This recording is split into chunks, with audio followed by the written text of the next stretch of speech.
peut-être continuer notre tour du monde. On va parler de l'Afrique, du continent africain, parce que là aussi, c'est une émergence absolument incroyable. C'est peut-être pas dans les 20 prochaines années, c'est peut-être dans les 40 prochaines années, mais c'est une émergence. Vous êtes un grand chef d'entreprise algérien.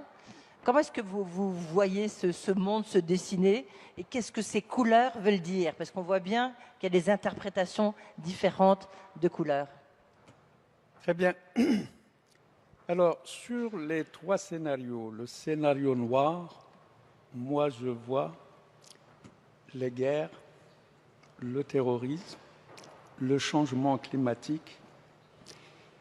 Au niveau du changement climatique, 40% de la population mondiale va connaître d'ici 2030 le stress hydrique. Et très particulièrement en Afrique du Nord, au Moyen-Orient, mais aussi en Inde, aux États-Unis, en Australie, un peu partout dans le monde. Donc nous avons tous, que ce soit les chefs d'entreprise, que ce soit les politiques, nous avons tous une grande responsabilité au niveau de la planète. On n'a pas de planète de rechange. Maintenant, au niveau africain, quand on voit le potentiel de l'Afrique, avec 26% de la surface terrestre, mais qui n'a que 3% du PNB, et avec 16% de la population mondiale. Ce qui est aussi à inscrire au niveau des points noirs actuellement, c'est le flux migratoire que l'Europe connaît. Et ce flux migratoire, les Européens pensent l'endiguer en mettant des barrières. Moi, je pense que la solution n'est pas là. D'autant plus que l'Afrique, aujourd'hui, et dans les 30 prochaines années, va connaître une croissance démographique les plus importantes au niveau mondial.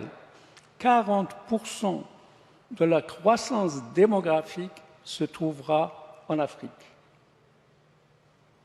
40% de la croissance mondiale se trouvera en Afrique. Quand on voit la situation économique aujourd'hui de l'Afrique, beaucoup de pays, ou peut-être même la majorité des pays africains, n'arrivent pas à assurer leur sécurité alimentaire. Il est évident aujourd'hui que les jeunes Africains veulent y aller vers les pays développés. Pour moi, la solution, elle existe et c'est possible, elle est à la portée de tout le monde. Que ce soit des Européens, que ce soit des pays africains. C'est un plan Marshall pour l'Afrique. Si on veut endiguer l'immigration sur l'Europe, il faut un plan Marshall pour l'Afrique. Et je dirais, ce n'est pas les entrepreneurs qui manquent, qu'ils soient européens ou africains. Ce n'est pas l'argent qui manque aujourd'hui, à partir du moment où on sait que tous les projets de développement en Afrique sont bancables, sont rentables. D'autant plus, ça va créer un grand marché aux portes de l'Europe. Si on faisait ce plan Marshall dans l'éducation, les infrastructures ferroviaires, routières, portuaires, le continent africain peut non seulement s'autosuffire au point de vue sécurité alimentaire, parce que quand on regarde l'Afrique par rapport au continent américain, ils sont pratiquement les mêmes reliefs et le même climat. Alors qu'on sait aujourd'hui, pour beaucoup de produits agroalimentaires, que ce soit le soja, que ce soit le maïs, même une partie du blé, les plus grands pays, en dehors de quelques pays européens, les plus grands pays producteurs et fournisseurs du monde entier, y compris pour la Chine, par exemple le soja, ils viennent des États-Unis, ils viennent du Brésil et ils viennent de l'Argentine. Alors que il y a les mêmes terres et les mêmes possibilités de développement en Afrique. Nous avons fait une petite étude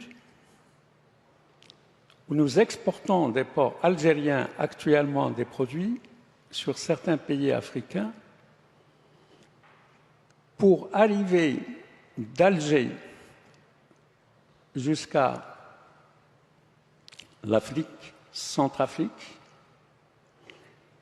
Il faut à peu près 1 mois et demi à 2 mois et demi. Alors qu'avec un réseau ferroviaire entre un port algérien jusqu'à Centrafrique, c'est moins de 36 heures. La même chose au niveau de la Côte d'Ivoire.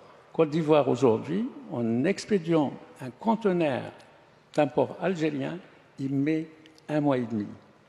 Alors que par voie ferroviaire, il mettrait 36 heures. Donc ça serait la solution peut-être pour passer du rouge au vert. Au vert. Créer des emplois en Afrique, créer des richesses en Afrique et créer un nouveau marché pour l'Europe en Afrique. Voilà, ça me paraît effectivement, on n'a pas le temps d'en débattre plus, mais je pense que c'est sans doute une des solutions à ce problème d'immigration qui perturbe tant l'Europe. On y reviendra peut-être si on a le temps. Pour les valeurs. Issat Rebab, Robab. multilatéralisme africain. Oui, moi je pense que ça va continuer. Le monde entier ne peut pas justement se cloisonner.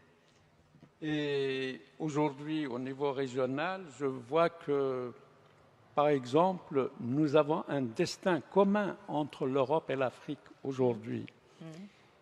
Si l'Afrique, et c'est possible, l'Afrique peut connaître une croissance à 2 chiffres si réellement il y a les investissements sont faits. D'autant plus avec les nouvelles technologies aujourd'hui qui sont développées un peu partout dans le monde, notamment notre entreprise, l'entreprise Cevital, nous avons développé tout à fait une nouvelle technologie dans notre centre de recherche et développement en Allemagne pour répondre justement à la problématique de l'eau au niveau de la planète. Merci. Pardon, Pardon, finissez votre phrase, je suis désolée, je suis obligée de jouer un peu la maîtresse d'école. D'accord. Si vous voulez, bon, je peux m'arrêter là, bon, Alors, mais je peux vous dire qu'aujourd'hui, les nouvelles technologies peuvent répondre à la problématique du stress hydrique qui se pose à l'humanité. Et nous sommes en train de développer justement cette technologie au niveau mondial qui va répondre non seulement à la santé, puisque c'est de l'eau ultra pure et pour l'industrie pharmaceutique, pour l'industrie des semi-conducteurs, pour l'industrie le traitement des eaux du gaz de schiste. Et là, vous avez besoin du multilatéralisme. Absolument. Absolument, on a Merci. compris. Merci Jean-Pierre Et Clamadieu. pour le Un mot dessalement d'eau de mer aussi.